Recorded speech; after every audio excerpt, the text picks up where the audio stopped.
నీ దుఃఖమేందో నీ బాధ ఏందో నువ్వు చెప్పింది నిజమైతే రా అసెంబ్లీలోకి రా, చర్చ పెడదాం. తారీఖు నిర్ణయించు చంద్రశేఖరరావు, ఏ రోజు చెప్తావో ఏ సమయం చెప్తావో ఆ రోజు అసెంబ్లీ పెడతా రా. నువ్వు ఓడితే ఇంట్లో పోయి బంతవా? రాహుల్ గాంధీని చూసి సిగ్గు తెచ్చుకో. 3 సార్లు ఓడిపోయినా ప్రతిపక్ష ఉండి కన్యాకుమారి నుంచి కశ్మీర్ వరకు 150 రోజులు 4000 కిలోమీటర్లు మండు టెండలో మంచు కొండలో పాదయాత్ర చేసి ప్రజలకు అందుబాటులో ఉన్నోడు అంటే బాధ్యతాయుతమైన ప్రతిపక్ష నాయకుడు. అధికారంలో ఉంటే దోసుకుంటా, ప్రతిపక్షంలో ఉంటే ఫామ్ హౌస్లో వండుకుంటా. ఇదా నీ విధానం? నిజంగానే ప్రజలు కష్టాలలో ఉంటే ఫామ్ హౌస్ల గాడిది పండ్లు దొంగతున్నావా? రా ప్రజల్లోకి వచ్చి మాట్లాడు. ప్రతిపక్షంగా ఏం సూచన చేస్తావో చెయ్యి ప్రభుత్వానికి. మేము వినడానికి సిద్ధంగా ఉన్నాం. నువ్వు లేవనెత్తిన అంశాలు సహేతుకమైనవైతే సరిదిద్దడానికి సిద్ధంగా ఉన్నాం. నువ్వు రావు. ఆ చిల్లరగాళ్ళని ఇద్దరు ఊరి మీదకి వదిలిండి అచ్చోసిన ఆంబోతులాక. ఊర్లలో దేవుళ్ళ కొదులుతారు కదా దున్నపోతులని తెలుసు కదా, అది 7 చేనుల మేసి వచ్చినా ఏమనం. దేవర కొదులుతాం కదా అచ్చోసిన వాటిని. దేవర కొదిలే ఓ రోజు బలి ఇస్తారు. ఆ ఇద్దరిని అచ్చోసిన వాళ్ళలాక ఊరి మీదకి వదిలి ఈరోజు ఏది పడితే అది మాట్లాడుతారు. ఏమన్నా అర్థం పర్థం ఉందా? ఒక్కసారి ఆలోచన చేయండి మిత్రులారా. ఇంకా ఆ పక్కన లావు మనగాళ్ళు లడాయిపోతే వెనకాల 3 నూకుడు మనగాళ్ళంట. ఆయన కిషన్ రెడ్డి అనేట ఆయన ఇంకొక ఆయన ఉన్నాడు. కేటీఆర్ ముందు రోజు మాట్లాడతాడు, రెండో రోజు కిషన్ రెడ్డి మాట్లాడతాడు. మనం గుజరాత్లో Sabarmati river development front Modi గారు అభివృద్ధి చేస్తే సపోర్ట్ కొడతాడు. మా మోడీ చూడు గుజరాత్లో గొప్పగా చేసిండని. కానీ అదే Musi river development front Hyderabad నగరంలో ప్రపంచానికి ఆదర్శంగా ఉండేట్టుగా మనం చేద్దామంటే వద్దు, నేను అడ్డం పడుకుంటా అంటాడు. నేనన్నా నువ్వు మోడీ గులాంవా గుజరాత్ గులాంవా ఎందుకు అడ్డం పడుతున్నావని. సిగ్గు లేకుండా నేను మోడీ గులాంని అంటుండు. ఆయన నన్ను అంటుండు సోనియమ్మకు నువ్వు గులాంవా అని. ఇక సీఎం రేవంత్ రెడ్డికి ఆయన నోటికి మొక్కాలి. ఆయన ఏం చెప్తాడో అసలు ఆయనకి ఏమైనా తెలుస్తుందా తెలియదా నాకైతే అర్థమైతే లేదు. సార్ భాష విషయంలో మనము దేని విషయం అండి?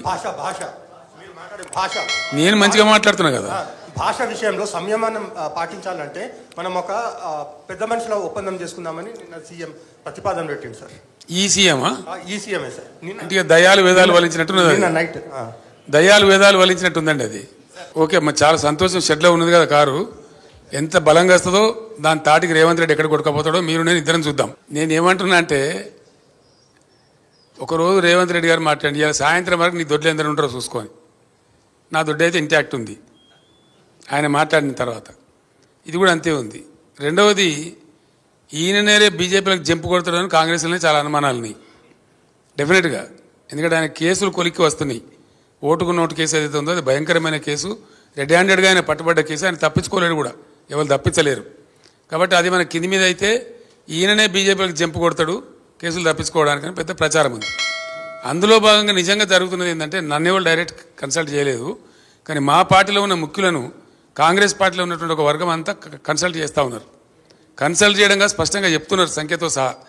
అన్న మేము 26 నుంచి 33 మంది ఎమ్మెల్యేలు రెడీగా ఉన్నాము, మేము కలుస్తాము, ఇద్దరం కలిసి గవర్నమెంట్ ఫామ్ చేద్దామని చెప్తున్నారు.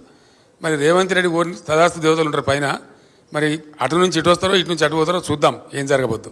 కేసీఆర్ గారిని పట్టుకొని నోటికి వచ్చినట్టు నిన్న వరంగల్లో మాట్లాడిండు. అసలు ఆయన తగునా? ఒక ముఖ్యమంత్రి మాట్లాడే భాష నాది? ఒక ముఖ్యమంత్రి ఆ రకంగా మాట్లాడొచ్చునా? తెలంగాణ ఉద్యమంలో అప్పుడు కూడా కేసీఆర్ చాలా గట్టి కొట్లాడితే ఇదే రేవంత్ రెడ్డి లాంటి వాళ్ళు ఆంధ్ర బాబుల అడుగులకు మడుగులు ఒత్తుకుంటే అప్పుడు కూడా తిట్టిరు కేసీఆర్. తెలంగాణ ఉద్యమంలో కూడా కేసీఆర్ నోటికొచ్చినట్టు తిట్టిరు. కానీ ఎవరు ఎన్ని తిట్టినా కేసీఆర్ గారు ఆయన మొక్కవోని దీక్షతో పోరాడిండు, తెలంగాణ సాధించిండు కేసీఆర్. మీ అసంటోళ్ళు అప్పుడు మస్తు తిట్టిరు. ఈయన కూడా తుపాకీ పట్టుకొని వెళ్ళిండు. జై తెలంగాణ అంటే ఎవడు రారా జై తెలంగాణ అంటూడని తుపాకీ పట్టుకొని బయలుదేరిన వ్యక్తి రేవంత్ రెడ్డి. ఆ రకంగా ఎంతమంది ఎన్ని తిట్టినా కేసీఆర్ గారు తన లక్ష్యాన్ని చేరుకున్నాడు. ప్రాణత్యాగానికి సిద్ధపడి తెలంగాణ తెచ్చిండు. మరి ఇవాళ కూడా రేవంత్ రెడ్డి ఇష్టం ఉన్నట్టు మాట్లాడుతుండు. ఇవాళ మా లక్ష్యం ఒక్కటే. కేసీఆర్ ఏం చెప్పిండు? ఎవరు ఎన్ని తిట్టినా మనకు ప్రజలకు మేలు చేయాలి. కష్టపడి తెలంగాణ తెచ్చిన వాళ్ళం, ఈ తెలంగాణను 10 ఏళ్లలో అభివృద్ధి పథంలో నడిపిన వాళ్ళం కనుక ఈ తెలంగాణను కాపాడుకునే బాధ్యత ఉంటది. ఎన్ను తిట్టినా భరించుదాం, కానీ తెలంగాణ ప్రజలకు అన్యాయం అయితే మాత్రం చూస్తూ ఊరుకోం.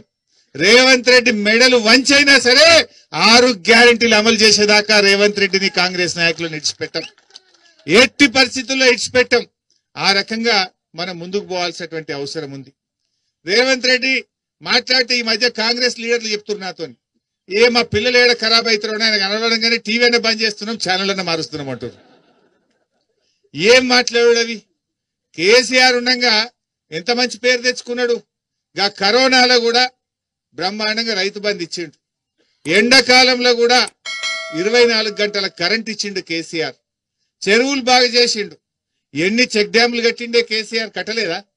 ఇప్పుడు మనం కూర్చున్న దాని పక్కనే ఇటు దిక్కు పోతే ఊక చెట్టు వాగుంటది, ఇంకో దిక్కు పోతే కందూరు పెద్ద వాగుంటది. 2 వాగుల మీద ఎన్ని చెక్ డ్యాములు కట్టిండే కేసీఆర్. అంటే చెక్ డ్యాములు కట్టి చెరువులు మంచిగా చేసి 24 గంటల కరెంట్ ఇచ్చి రైతు బంధు ఇచ్చి ట్రాక్టర్లు ఇచ్చి పనిముట్లు ఇచ్చి వ్యవసాయాన్ని అద్భుతంగా మార్చిండు. అందుకే కేసీఆర్ ను రైతు సీఎం కేసీఆర్ అన్నారు. రేవంత్ రెడ్డిని ఏమంటారు? బూతుల సీఎం రేవంత్ రెడ్డి అంటారు. రైతు సీఎం కేసీఆర్ అయితే బూతుల సీఎం గాయన గా పేరు తెచ్చుకున్నాడు ఏడాదిలో.